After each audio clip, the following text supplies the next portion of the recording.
ప్రజలందరినీ కూడా కోరేది ఒకటే, చంద్రబాబు నాయుడు మాటలు నమ్మి మీరు మోసపోయినారు. రైట్, ఓకే, మేము ఓడిపోయినా బాధ లేదు.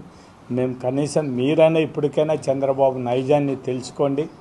మీకు ఈ బాధుడు కార్యక్రమాన్ని ప్రజలలో చైతన్యం రాకపోతే మాత్రం ఇంకా మీరు బాధుడనే దాంట్లోనే బాబు గ్యారంటీ, భవిష్యత్తు గ్యారంటీ కాదమ్మా, మీకు వచ్చే భవిష్యత్తుకు అంతా కూడా మీ దగ్గర ఎంత డబ్బులు వసూలు చేస్తారో దాన్ని చూడండి. మీరు తిరగబడకపోతే మాత్రం మీకు ఎవరైతే మిమ్మల్ని అందరినీ ప్రజలంతా కోరేది ఒకటే, అంతకు ముందుండే ప్రభుత్వానికి ఇప్పుడుండే ప్రభుత్వానికి డిఫరెన్స్ చూడండి.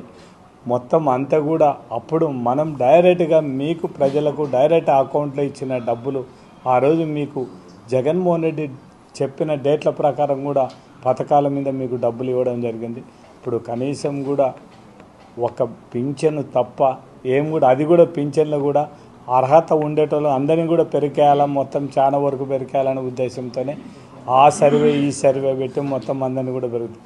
అదే వాళ్ళు జగన్మోహన్ రెడ్డి రేషన్ కార్డు ఉండాలి, ఇంత కరెంటు యూనిట్లు ఇంతకంటే ఎక్కువ ఉండకూడదు, ఇంతకంటే గ్రామీణ ప్రాంతాల్లో టౌన్లో ఉండే ఈ 1000 చదరపు అడుగుల కంటే ఎక్కువ ఉండకూడదు, అటువంటి వాళ్ళకు తీసేస్తామని అది చేస్తే దాన్ని కూడా మాట్లాడి ధర్నా చేసిన తెలుగుదేశం నాయకులు ఇప్పుడు ఎట్లా చేస్తారు మొత్తం? ఆ రోజు అంటే అధికారంలో ఉంటే ఒకటి, అధికారం లేకపోతే ఒకటే. అంటే రాజకీయ నాయకులు మనం అధికారంలో ఉన్నప్పుడు ఒకటి మాట్లాడతాం, అధికారం పోయిన తర్వాత ఒకటి మాట్లాడతామా? ఏదో ఒకటి చిన్న కారణం పెట్టి మాత్రం దగ్గర ఎన్నో మొత్తం పింఛన్లు తీసేయాలనే ఆలోచన చంద్రబాబు నాయుడు వాళ్ళు చేయడం జరుగుతుంది. ఇది మంచిది కాదు.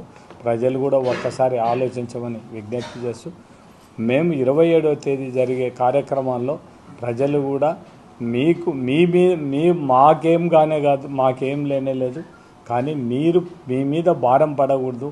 ఇవన్నీ కూడా ఈ కూటమి ప్రభుత్వం చేస్తుండే మీకు మాటలు చెప్పి మోసం చేసినారే, దాని మీదనే మేము ఈ ధర్నాలు చేయడం జరుగుతుంది. కాబట్టి మీరు కూడా మాతో 27వ తేదీ కలిసి వచ్చి మొత్తం ఎలక్ట్రికల్ ఎస్సీ గారికి మనం రిప్రజెంటేషన్ ఇచ్చి ఈ ఛార్జీలు ఖచ్చితంగా తగ్గియాలనేది మాత్రం మన అందరి డిమాండ్ అనేది. మీరు కూడా మాతో కలిసి రావాలని ప్రజలందరినీ కూడా కోరడం జరుగుతుంది.